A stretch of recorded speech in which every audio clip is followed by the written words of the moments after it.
What is up, everybody? Matt Modi here to give you some NFL player props for Thursday Night Football. We got a pretty not exciting game between the Titans and the Steelers, but I have two pumped up props for you guys to lock in. If you're unfamiliar, if you're new to my channel, all that I mean by pumped up props is I find player props that I like, but instead of taking them at their main line, I pump up those numbers a little bit, get pretty juicy odds, obviously for the logic of having a higher payout. And I've had a ton of success doing this. It really has been incredible. I have yet to have a losing day doing these pumped up props.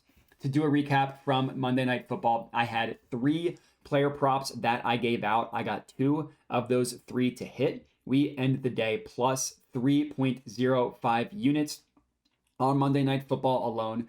That brings our total profit on these pumped up props to over 15 units, almost 16 units, winning more than we have lost, which is crazy. It's really, really nice to have had the success that I've had because I have to admit, the beginning of the NFL season did not go well for me at all. So I'm slowly starting to make back what I lost at the beginning of the year. But it's been insane, the success we've had. So if you've been riding with me, would appreciate it if you could subscribe. If you are new, I definitely recommend subscribing so you can follow me along on this journey as well. And we can get into the two picks that we have for Thursday Night Football. Let's get pumped up. The first play that we're going to go ahead and lock in here is Will Levis, 250 plus passing yards, plus 320 odds at FanDuel. Now, I'm going to be honest with you. Will Levis's first game against the Falcons, I did not expect to go well. I didn't know what to expect, but if you told me to guess, I would have guessed that it didn't go well. Well, it went really well, and I still have to admit, I have no idea what to expect from this gross game tomorrow. Obviously, we're taking Will Levis to have a good game. I'm not going to sit here and tell you that this is without risk. It's entirely possible that now the Steelers have some game film on Will Levis. They're going to be way more prepared for him than the Falcons were, and that he's going to struggle. That's fine. If you want to tell me that's your prediction, I'm not going to talk you out of it.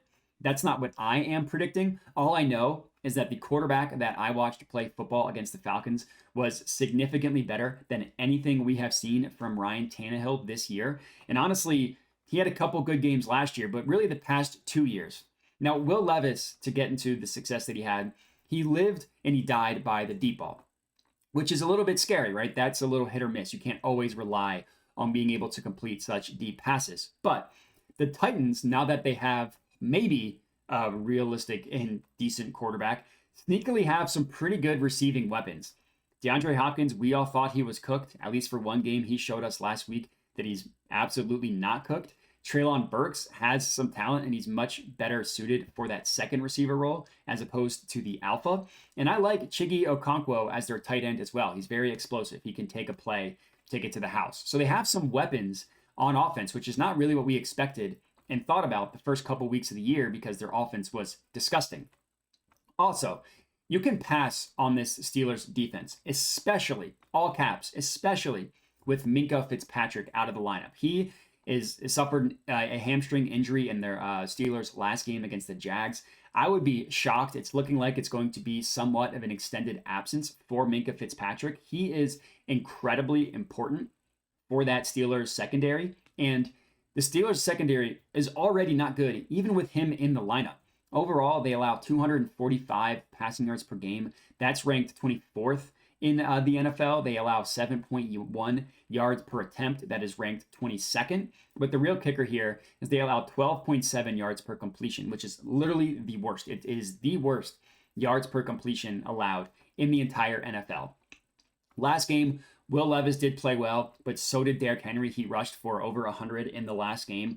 The guess here is that the Steelers, who admittedly can be had on the ground as well, I think that they're going to do everything possible to shut down the run, shut down Derrick Henry, and beg Will Levis to beat them. Basically say, hey, we saw what you did last week. Can you do it again?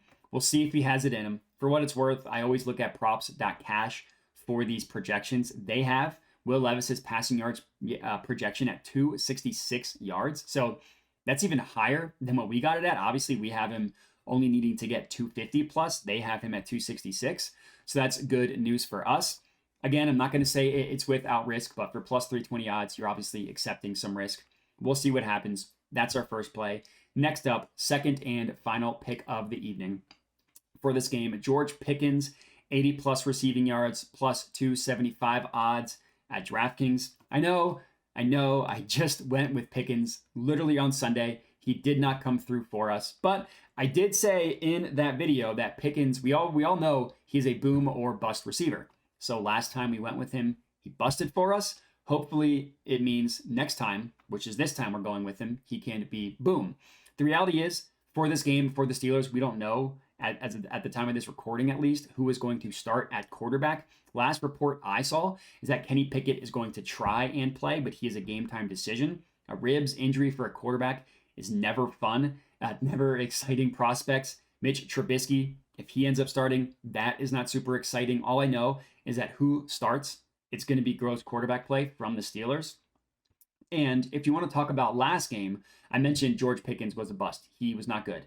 Well, he was bad last game because Deontay Johnson stole basically all the work. Deontay Johnson, in his second game back from a hamstring injury, had an absurd 14 targets that he turned into 8 receptions for 85 yards. Even if you're going to tell me that George Pickens is going to lead the Steelers receivers in targets this week as well, it's unlikely that he's going to see another 14 targets because that's just crazy. I'm guessing those targets are going to get spread out probably more to George Pickens. And if Deontay Johnson gets 14 targets again, that's probably going to be an L. But for this game, I know I didn't want any rushing props.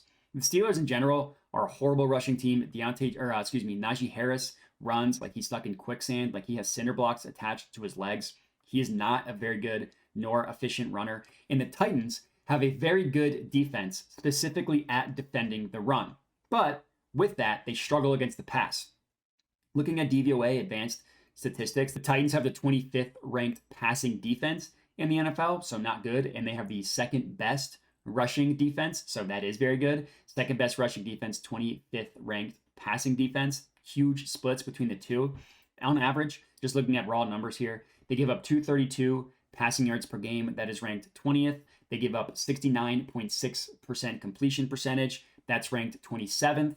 8.1 yards per attempt. That's ranked 29th, not good. And then 11.3 yards per completion. So literally every single possible passing stat, they are below average.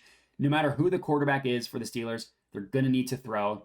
George Pickens only got 5 targets, last game, only 5 targets last game that turned into 1 reception. So they're probably going to make it a point to get him more work in this one.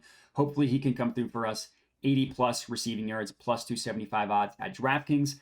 Rounding out our 2 and final picks for Thursday Night Football. If you are tailing, remember to comment and let me know. In terms of unit sizing, I put 1 unit on each of them individually. If we get 1 to cash, we're profitable. If we get 2 to cash, we'll be a little bit rich. So let's hope for that. And that's all I got. So remember to like, remember to comment, and then of course, subscribe. Appreciate everybody for watching, and have a good one.